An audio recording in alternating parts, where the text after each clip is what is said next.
সুপ্রিয় দর্শক বন্ধুরা, আসসালামু আলাইকুম। আশা করি আপনারা ভালো আছেন। আমি বাংলা আছে শব্দটি ইংলিশে কয়টি অর্থে ব্যবহৃত হয় সেটার উপর একটা ভিডিও অলরেডি তৈরি করেছি। অর্থাৎ আছে শব্দটির দুইটা অর্থ রয়েছে। একটা হচ্ছে বালিকানা, আর একটা হচ্ছে আপনার পজিশন বা অবস্থান। অর্থাৎ আছে দিয়ে মালিকানা কিভাবে বোঝাই, ঠিক আছে, সেটার উপর অলরেডি আমি একটি ভিডিও আপলোড করেছি। আপনারা যারা এটা দেখেন নাই, আশা করি এটা দেখলে বুঝতে পারবেন, ঠিক আছে। তাহলে আজকে আমরা অর্থাৎ দ্বিতীয় পার্ট, অর্থাৎ আছে শব্দটি দিয়ে পজিশন কিভাবে বোঝাই, ঠিক আছে, সেটা নিয়ে আমরা আলোচনা করব। চলুন শুরু করা যাক। আচ্ছা দেখুন, এখানে আমি লিখে রাখছি যে আছে শব্দটি দুইটা অর্থ, অর্থাৎ মালিকানা এবং অবস্থান, ঠিক আছে। তাহলে আমরা মালিকানা কিভাবে বোঝাই বা কোন ফরক দিয়ে বোঝাই এবং মালিকানা কোন কোন কালে বোঝানো যায় সেটা নিয়ে আমি অলরেডি আলোচনা করেছি। আপনারা যারা দেখেন ওই ভিডিওটি দেখে আসবেন। আজকে আমি সেকেন্ড পার্টটি আলোচনা করবো। অর্থাৎ আছে দিয়ে যদি অবস্থান বোঝাই তাহলে সেটার স্ট্রাকচারটা কি, সেটা আমরা কীভাবে লিখব, ঠিক আছে। তাহলে দেখুন, এটাও অনুরূপভাবে আপনি মালিকানার মধ্যে যেভাবে তিনটা টেন্স ইউজ করতে পারি আমরা, অনুরূপভাবে অর্থাৎ অবস্থানের ক্ষেত্রে আমরা তিনটা টেন্স ইউজ করতে পারি। দেখুন, তাহলে আমি এখানে অলরেডি লিখে রাখলাম প্রেজেন্ট টেন্সে কীভাবে আমরা অবস্থানটা প্রকাশ করতে পারি, ঠিক আছে।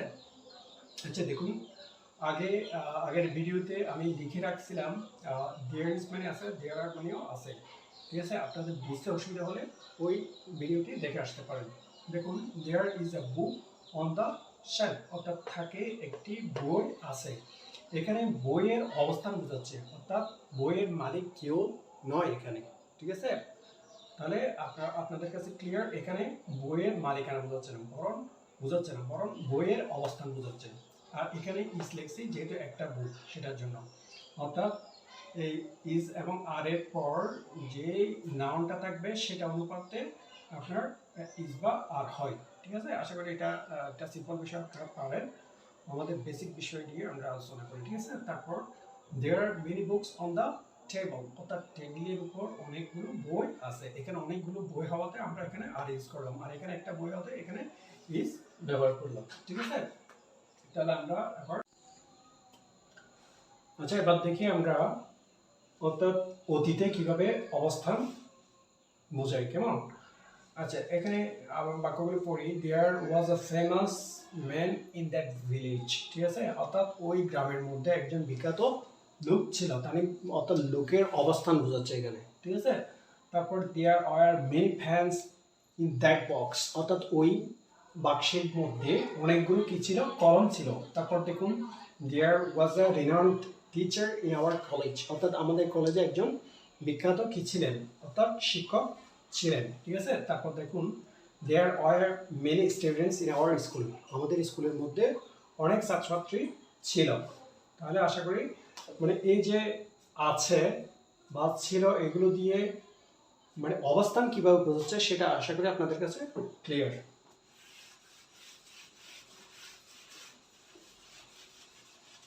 এবার আমরা দেখব অর্থাৎ ভবিষ্যতে কিভাবে অবস্থান বোঝায়।